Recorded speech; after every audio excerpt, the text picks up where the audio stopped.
Thank you for tuning into another episode of Empower Her.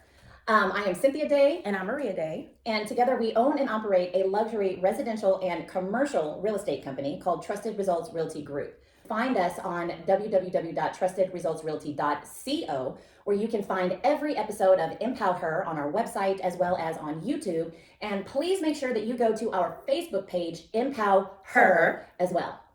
So you shared with us earlier that you empower the women, that you are raising to understand that they are a queen, they're not little princesses. Please tell us about how you empower your girls with this, with queenhood. Yeah, well, first of all, a princess is someone who is in need. A princess is someone who is, I want to say prissy or sassy, or whereas like a queen just owns who she is. And these things are her rights as a woman. She has a right to stand tall. She has a right to be on the side of her king. And her king recognizes her power and allows her, as she is allowing him in that authority and walking out. But I think a princess is helpless. And without a king and a queen, a princess needs something. She's with void. And so we just have taught both our sons and our daughters that they are kings and queens in this world, and they need to carry themselves that way. There's great responsibility that falls on a king and a queen. There is very little responsibility that falls on a princess. They get to be reckless. True. They get to do, no, we don't get to, because there is a huge mantle laid on our family, and you need to rise up to whom you are called to be and to show up in the world very differently than other children, other adults, there's just a huge mantle, and we're passing on a massive legacy that's way bigger than dollar amounts. Mm-hmm. Therefore, you need to be raised up in a way that you can carry that mantle, because a princess will be crushed, but a queen will carry it with pride, and she will carry it with elegance, and the feminine side is so important to me. I don't want them to lose that. I don't want them to do what I did through my early 20s, which was I really jumped into the masculine and I empower women all the time, but I'm not a feminist. I truly believe that my king empowers me and I empower him. And so, and there's nothing wrong if you are a feminist. It's just not where I sit. But I want my children to understand, as kings, they hold a right. They are empowering, but that their right doesn't squish down their queen. And they are to search for their queen. And same with my daughters. They have an important role, and they're not to search for someone who will reign over them. A king doesn't reign over a queen.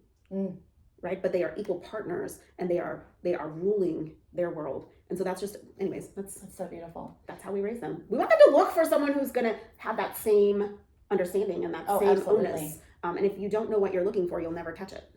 And if you're not being who you're looking for, you won't attract it either. Or becoming. I like the word becoming. Okay. Because being is saying, I got all my crap together, I'm never learning. I'm done, I've arrived. Oh, I like that. So we're becoming. I didn't overnight become a success. It took time, right? I wasn't a success. Kind of like what we were talking about before. In my 20s, starting this company, I was very insecure. I was very unsure of myself. Even shifting and pivoting from that company to this company, I was very unsure. Like, was I making the right decision? I'm successful over here. Why would I do that? Nobody had ever painted, hey, you can be an entrepreneur and own multiple businesses. And so that's where I love the word becoming. Because again, you never really truly arrive. Because just about the time you do, sorry, I just had a memory. But just about the time you do is about the time it's time to leap, and something embarrassing happens to you because, you arrived. Like what was your memory? I gotta know now. So, when you're a little girl and you play like you're an adult and you step into like big girl panties, right? So when we first got into real estate, we were flipping properties. And so I went to a Lowe's and was negotiating contractor discounts. Not that I knew anything about negotiating contractor discounts, but I was going to do it. So I put on my power outfit, an all white dress, and I put on this super expensive, at the time, what I would consider super expensive jacket. And I went to Lowe's and I negotiated, and I got 20% off of everything in the store. I was so proud of myself, and I walked out. And remember, I owned another company too. So I go back to doing that company, and I drive to one of my clients' homes. And as I'm leaving, she's like, I need to tell you something. I don't want you to be embarrassed, but you have Christmas tree underwear on. And you're wearing all white. So this whole time I was trying to be like this professional woman who owned a real estate company and all the things. And I felt like $1 million. I really did. It all dwindled down to Christmas trees. P.S. It was May. Look, you make a lot of mistakes along the way, and you can either judge yourself for it or you can have fun with yourself. I vote for having fun with yourself, Amen. even through all the pain. Yeah. It hurts sometimes. Yes. And even like when I walked away from my other company, part of why I didn't want to walk away initially was because we had about $21,000 worth of credit card debt from that company. And I was like, I have to close out my inventory. I have to do all these things before I can walk. And one day I was just sitting there in prayer and meditation and going, this is so overwhelming. That's so much debt for me because we were not debt people. And I don't know how to walk through this and I can't walk away, but I know it's my time to walk away. Like I know I need to leave the past behind. And I just remember being so freaked out about it. And in that prayer, in my heart, I heard, this is the least expensive education you could ever have paid for. You learned so much from owning and operating that company. It's okay to walk away because people go to school for years, get in hundreds and thousands of dollars of debt, and they get a $2,000, $3,000 a month job. Look at what you've learned over here. This was your education. This was that college you never completed. And now let's go apply it over here and use the systems and the things that as a businesswoman that you learned to then empower yourself over here. That's huge. So I was able to walk away, and then 6 months later, through my other company, through my health coaching company, I was able to pay off all of that debt. We had zero debt. That's beautiful. Zero. And you were ready to leap into your The next thing. Yeah. But that was a leap for me because I had to let go. I had to step out of that poverty mindset and jump into like, it's going to be okay. Like, and that's when the pillars came up for us. We call them pillars. Seven streams of income came up for us because it was like, this pot is juicy. It's so good. It's so good that to think that, hey, I need to look in other places to shift my wealth, put myself in a place of like growth mindset and to challenge myself in new ways, but take the education from each of these lessons and begin to apply them. So no Christmas trees under white. We learned that very valuable lesson. Very valuable lesson. That is hilarious. So bringing it back to having it all, I truly see that this is your superpower, right? And a lot of times, our superpower, I have believed that, our pain is usually derived, or our purpose is usually derived from our pain, right? Sure. And, that purpose that we have in life usually comes from obtaining our superpower from the pain that we went through, right? So explain to me how you are able to have it all, and how you obtained the superpower of being able to literally have it all in each pillar of your life and give everything that you've got to the most important pillars in your life. I'm trying to say it in a way that makes sense. What's your story behind it? How did you reach this conclusion? How did you obtain the superpower? Well, I think I just figured out life was short, and I think when I hit that, it was all of a sudden like a shift or a pivot had to happen. And I knew I was here for a reason. I didn't know what that reason was or what that looked like, but I was willing to lace up, if you will, every single day, show up and look for where I was supposed to be and what I was supposed to do. And then just being so intentional, And then that place of allowance that I was talking about, like allowing things in. This last year, we hired a coach, and it was honestly, like at the beginning of the year, super mind-blowing money to pay someone to coach you.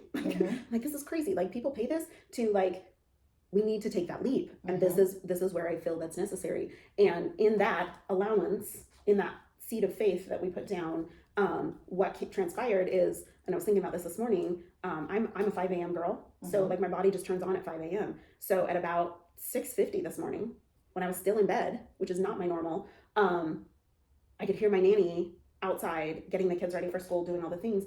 And that's one of the things that's come through this year is this, like, hey, you don't have to be all, and you need alone time, you need exercise time, you need all these things. And in order to be a rock star in your relationship with your children, you need to start with a full cup, not an empty cup. And we were having like, get your clothes on, we gotta go to school, have you taken a shower, have you brushed your teeth, have you done it? And so one of the things she suggested to me was like, why not be an allowance? You have a nanny.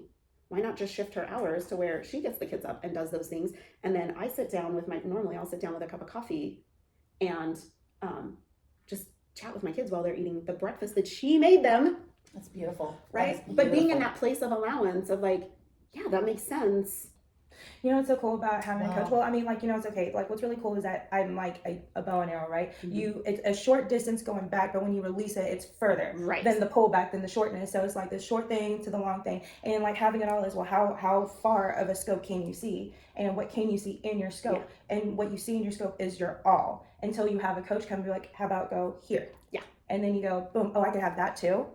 And then they're like, well, now, and then you go to that adventure, and it just keeps taking you to these different points. Exactly. And then you're like, oh, that's all. So what is all in my scope that I can have? It's beautiful. Until you have someone, an outside force. It's kind of like outer space, right? You know, you have a comet coming, and then you have this outside boom, and then it changes your. Oh, I'm sorry. Swipe your nose, girl. Right. But yeah, but it's very important. Like, you know, these external forces can either put you on the path of having it all, or like gravity, right? Or there could be gravity along the way. So, but yeah. So tell us more about your business. How does your business help women defy gravity? Oh my gosh. Oh, what a freakishly amazing question.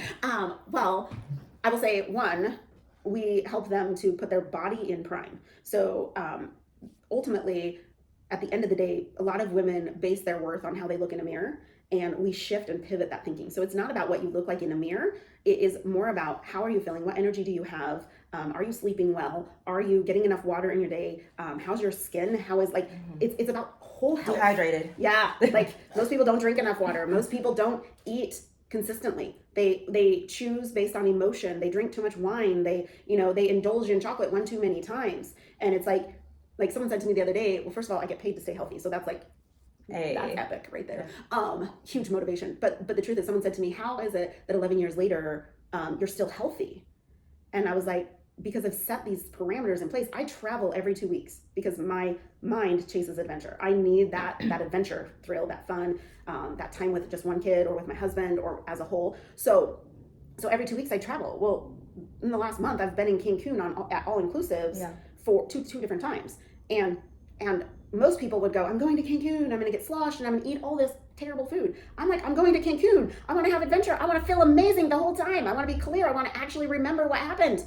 Right? I want to enjoy the sunshine. I want to do so my mindset has been shifted. And so what we do for women is multifold. One, we help them get their health in order. We recreate what are they chasing after in their health versus what are they running away from. Most details. Yeah, but it's a complete pivot because most of us women, specifically women, and not that men don't walk through this, but specifically women, we beat the tar out of ourselves. We are the worst critic for ourselves. And so we know exactly what we don't want. We just don't know what we do want. Mm-hmm. And when you can shift that mindset and you can help these women think differently, then all of a sudden it's like, well, what do I want to create in my health? I mean, I was a size 20. I didn't know a size 2 was even possible in my body. When I was little, I was overweight. My whole life I was overweight. I rode the roller coaster. I never believed that it was possible. I never believed that I would be able to chase fitness because I was always working out so that I wouldn't be fat. Not doing fitness because I wanted to conquer the next ride. I wanted to be the best that I could be. That I want a 6-pack, dang it. Like those are the things that I think, like that shift. So one, we help women in that way. Two, we help women monetize either weight loss or being healthy and create new possibilities, but also we pay it forward. And so not only, and that's really when I came into this company, I lost 65 pounds, but then 10 pounds into it, I had friends saying, what the heck are you doing? How are you doing this? I want to do this too. That's when my mind went, ooh, there's opportunity here. And so then I helped them. In turn, they melted away and all their friends wanted to know what they were doing. So then they began to help their friends and they melted away. And next thing I know, we've helped so many people get healthy, build businesses, create incomes, walk away from their careers. Husbands come home with their wives. You guys, I've been pretty clear about how I feel about a king and a queen should rule their domain, and to rule it together is epic. And so we've helped a lot of people do that. And that's been, for me, it's brought relationships together. It's created more abundance. Again, along that giving line, we've helped women realize, hey, this is where I want to give. This is the passion, the thing that I'm passionate about. See, I'm passionate about adoption because 3 of our kids are adopted from Ethiopia, but not everybody's passionate about Ethiopia. Not everybody's passionate about clean water. Not everybody's passionate about how children become orphans in the first place. Can we solve some of those world problems? That's my shtick. Like that's my thing. So I love that, and I'm gonna put all my money here. But if you're someone who's mad passionate about dogs and animals and that kind of stuff, if I can help you create income in the things that you're passionate about, and I can teach you how, then guess what? I can go solve world problems here, and you're gonna solve world problems here. And pretty soon, all us women are gonna like rule the world because we each put our money where we need it to. But that takes money, right? Absolutely. That takes earning. That takes success. That's not being afraid of being successful. It's not being afraid of being wealthy. It's saying, I understand my wealth has power, and that power will change the world. Absolutely. All right, guys, thank you for another episode of Empower Her. And comment below, queen, I'm a queen. You guys, hey, Gina, can you tell our audience on where they can find you, what website and social media handles they can find you at? The best place to find me is on Facebook. Gina Echols. I'm sure we could put a link in the chat. That's a lot to spell. Is that your business or? Yep, that's the best place to find me. Okay, cool. Awesome, guys. Thanks for watching another episode of Empower Her. Okay, bye, guys. Bye.